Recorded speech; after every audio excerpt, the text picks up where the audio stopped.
The poem that we are going to study today from The Passing of Arthur.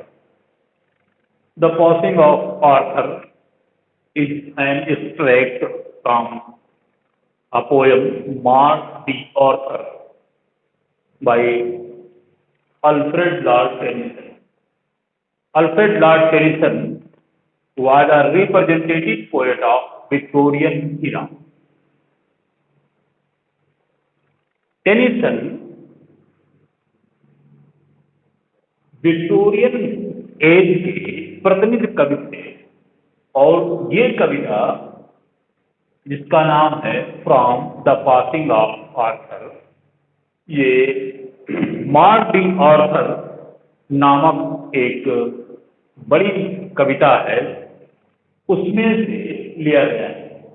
और इसकी story पाठ शुरू करने से पहले थोड़ा सा टेनिसन के बारे में जानेंगे और थोड़ा सा पाठ का बैकग्राउंड समझेंगे, जिससे कि आसानी से पोयम समझ में आ जाए। तो जैसा कि बताया गया कि Alfred Lord Tennyson was the Victorian poet, he was the representative poet of Victorian era. तो जब क्वीन विक्टोरिया इंग्लैंड में शासन पर बैठी थी 1833, उस पीरियड के ये कवि थे Alfred Lord Tennyson, and he enjoyed the friendship of queen Victoria. तो उस पीरियड में अल्फ्रेड लॉर्ड टेनिसन ने जो भी चेंज देखा समाज में, वो उसको जो है अपनी कविताओं में उसको चित्रित किया है। और जिस प्रकार से there was a great compromise between science and religion and aristocracy and democracy, तो इसका असर इस कविताओं पर पूरी तरह से दिखाई पड़ता है। और जब हम इस कविता की थोड़ा सा बैकग्राउंड समझते हैं तो ये कविता हमें आगे समझने में आसान हो जाएगी। तो जो टेनिसन साहब हैं, उन्होंने किंग आर्थर के बारे में बताया था कि किंग आर्थर हुआ किंग आर्थर। तो किंग आर्थर एक योद्धा थे और उन्होंने योद्धाओं की एक फौज बना ली थी और उसका नाम था राउंड टेबल। इनका काम था कि अन्याय के खिलाफ युद्ध करना।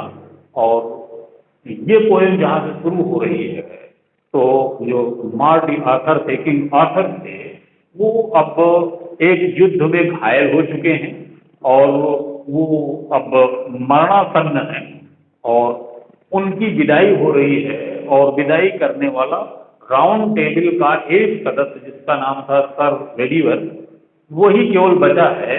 King Arthur was survived by only one member of round table whose name was sir वेडिवर।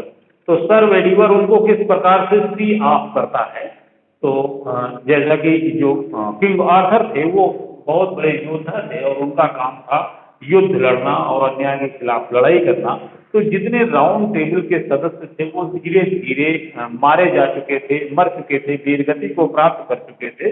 अब एक युद्ध में जब ये किंग आर्थर घायल हो जाते हैं, तो किंग आर्थर को एक समुद्र की देवी ने एक तलवार दिया था और उसका नाम था एक्सकैलिबर। एक्सकैलिबर। जब किंग आर्थर को लगा कि अब वो इस दुनिया में नहीं रह पाएंगे, वो युद्ध नहीं कर पाएंगे, तो उन्होंने अपने बड़े ही loyal member of round table sir Bedivere को वो तलवार दी कि आप इसको जा करके नदी में फेंक दीजिए। सर वेडिवर उस तलवार को लेकर के जाते हैं, लेकिन वो कहीं अलग छुपा देते हैं और उसके बाद में लौट करके आते हैं। तो किंग आर्थर उनसे पूछते हैं कि आपने तलवार को नदी में फेंक दिया? तो कहते हाँ फेंक दिया। तो पूछा कि आपने क्या देखा, फेंकने के बाद क्या प्रक्रिया हुई, क्या देखा? सर वेडिवर बताते हैं कि नहीं ऐसा कुछ नहीं हुआ, हमने फेंक दिया, वो उसमें चली गई। तो किंग आर्थर ने कहा कि नहीं आपने फेंका नहीं है, आप इसको पुनः जाइए और फेंक करके आइए। दोबारा जाते हैं, फिर वो छुपा लेते हैं, फेंकते नहीं हैं और उनके मन में आता है कि ये इनकी निशानी के तौर पर हम रखेंगे, इसको क्यों हम नदी में फेंक दें। तब जब दूसरी बार जब उन्होंने डांटा कि नहीं आप जा करके फेंक करके आओ, तो थर्ड टाइम जब ये जाते हैं तो तलवार को नदी में फेंकते हैं, तो उस समय नदी की देवी तलवार नदी से निकलती हैं, इमर्ज होती हैं और उस तलवार को हाथ में इस प्रकार से स्वीकार करती हैं और उसके साथ में उसको लेकर के उसी नदी में समाहित हो जाती हैं। ये स्टोरी जब आकर के सर बेडीवर बताते हैं किंग आर्थर को, तो वो समझ जाते हैं कि हाँ उनकी तलवार जो है वो नदी में फेंकी जा चुकी है। अब तो यहाँ से अब उनकी किंग आर्थर, उनकी 3 रानियां हैं, वो 3 रानियां एक छोटी सी नाव में बैठा करके वो एक द्वीप की यात्रा करने जा रहे हैं। मतलब एक प्रकार से युद्ध से वैराग्य लेकर के वो एक द्वीप पर जा रहे हैं। उनकी 3 रानियां हैं, वो एक छोटी सी नाव में बैठी हैं। अब तो सर वेडीवर उनको सी ऑफ करते हैं, विदा करते हैं। जब विदा करते हैं तो क्या कहते हैं, अब इस चीज पर यहाँ से आपकी पोएम शुरू होती है। तो let's start. And slowly answered Arthur from the war, the old order changes, giving place to new, and God fulfills himself in many ways, lest one good custom should corrupt the world. Comfort thyself, what comfort is in me? I have lived my life, and that which I have done, may he within himself make pure. But thou, if thou shouldest never see my face again, pray for my soul, more things are wrought by prayer. Then this word dreams of, therefore let thy voice rise like a fountain for me night and day. For what are men better than sheep and goats that nourish a blind life within the brain? If knowing God they lift not hands of prayer, both for themselves and those who call them friends, for so the whole round earth is every day bound by gold chains about the feet of God, but now fair. अब ये and slowly answered Arthur from the barge. अब king Arthur नाव में समुद्र की यात्रा पर जा रहे हैं, तो छोटी सी नाव है, नाव में उनकी 3 रानियां पहले से बैठी हुई हैं, उसी में सर किंग आर्थर बैठ जाते हैं, उनको सर बेडीवर बैठा देते हैं। And slowly answered Arthur from the barge. अब सर बेडीवर उनका एकलौता साथी था, वो उनके जाने पर बड़ा दुखी होता है, तो वो नाव में बैठ करके सर बेडीवर को समझाता है। And slowly answered Arthur from the barge. Slowly माने धीरे से, एंसर्ड माने उत्तर दिया, from Arthur from the barge, barge माने छोटी नाव। उस नाव में बैठे हुए किंग आर्थर ने धीरे से उत्तर दिया। क्या उत्तर दिया? The old order changes place to new. एक कहावत है, change is the law of nature. बिल्कुल वही चीज है कि टेनिसन साहब कहते हैं the old order changes, old system changes, old English में changes, yielding place to new. जब नया प्रकृति का नियम परिवर्तन है, परिवर्तन ही प्रकृति का नियम है। जो पुराना सिस्टम है, ओल्ड ऑर्डर सिस्टम चेंजेस माने बदल जाता है। Yielding place to new, yield माने स्थान देना, छोड़ना, प्लेस टू न्यू, जब पुराना सिस्टम बदलता है तब नया सिस्टम बनता है, ये प्रकृति का नियम है। And God fulfils himself in many veg. और जब ईश्वर किसी चीज को परिवर्तित करता है तो विशुद्ध रूप से उस संसार की भलाई के लिए करता है, अच्छाई के लिए करता है। And God fulfils himself in many ways, lest one good custom should cut the world. ईश्वर इसलिए परिवर्तन करता है, लेस्ट मीन्स माने कहीं ऐसा ना हो कि कोई एक अच्छा नियम किसी एक संसार को करप्ट न कर दे, भ्रष्ट न बना दे, उसको खराब न कर दे। जैसे कहते हैं कि देश काल और परिस्थितियों के अनुसार परिभाषाएं बदल जाती हैं। किसी चीज की किसी समय आवश्यकता होती है, फिर उसके बाद में आवश्यकता नहीं रह जाती है। जैसे संविधान बनता है, बना, उसके बाद तमाम उसमें संशोधन हुए कि वो नियम अब हमारे लिए जो है वो तर्कसंगत नहीं है, तो इसलिए उनको हटा करके उनकी जगह पर हम अपनी सुविधा अनुसार नए कानून बना लेते हैं। तो सेम चीज इसमें टेनिसन कहते हैं कि कहीं ऐसा ना हो कि वो नियम जो हमारी अच्छाई के लिए बनाया गया था वो हमारे समाज को, हमारे देश को अब अच्छा नहीं बना रहा है, खराब बना रहा है।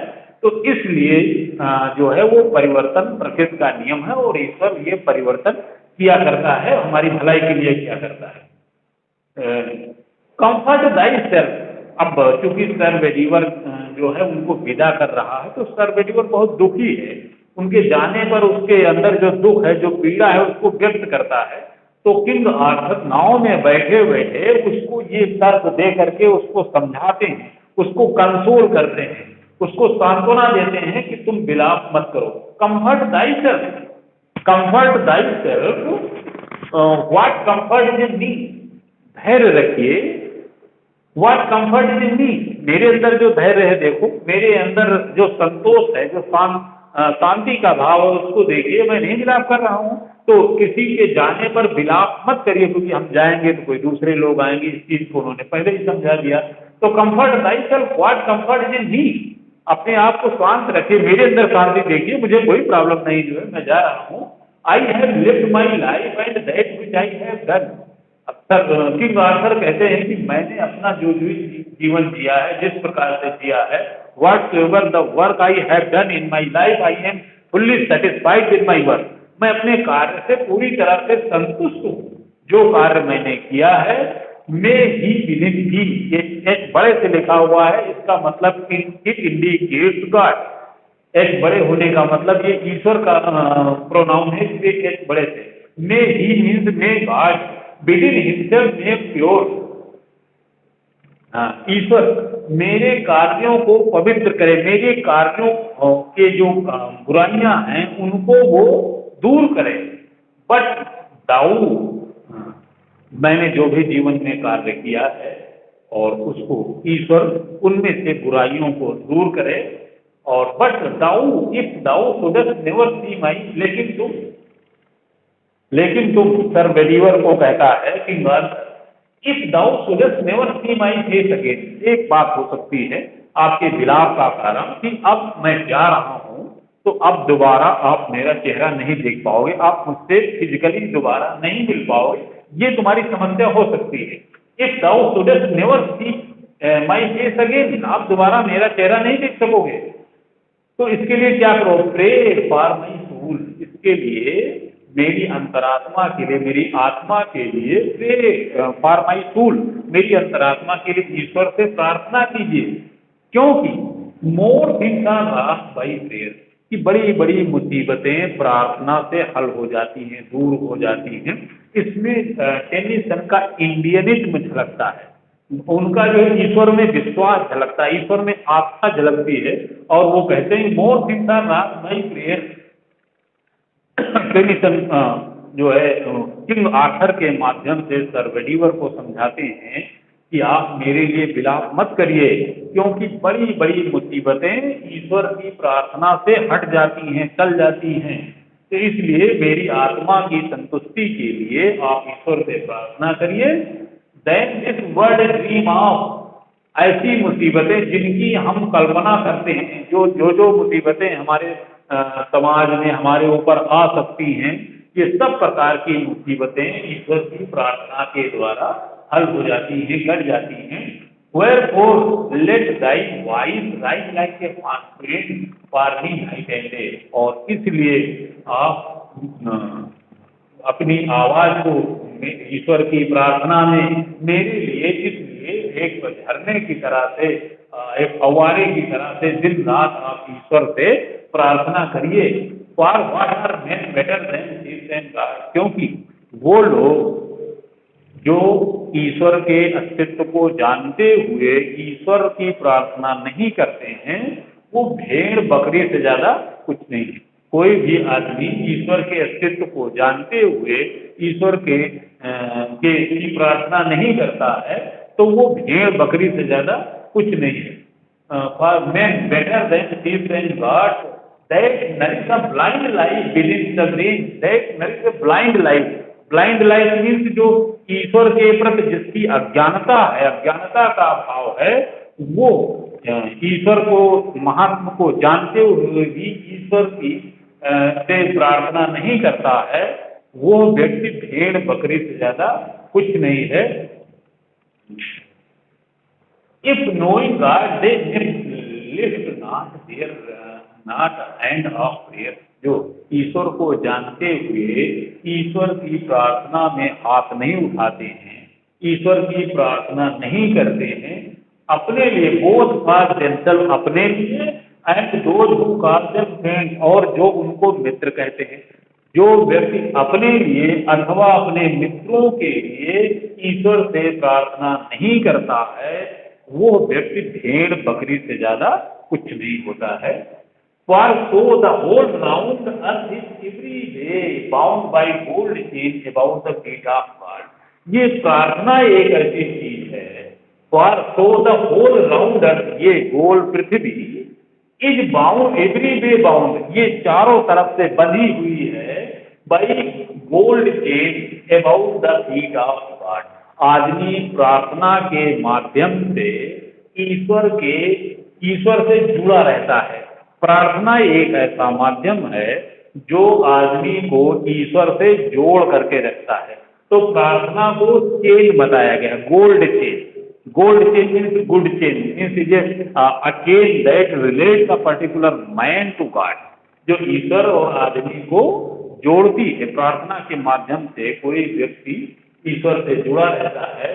और बट नाउ, लेकिन अब ये मेरा अंतिम समय है, इसलिए मैं चलता हूँ। फेयरवेल मीन्स अलविदा, अंतिम नमस्कार, मैं अब चलता हूँ।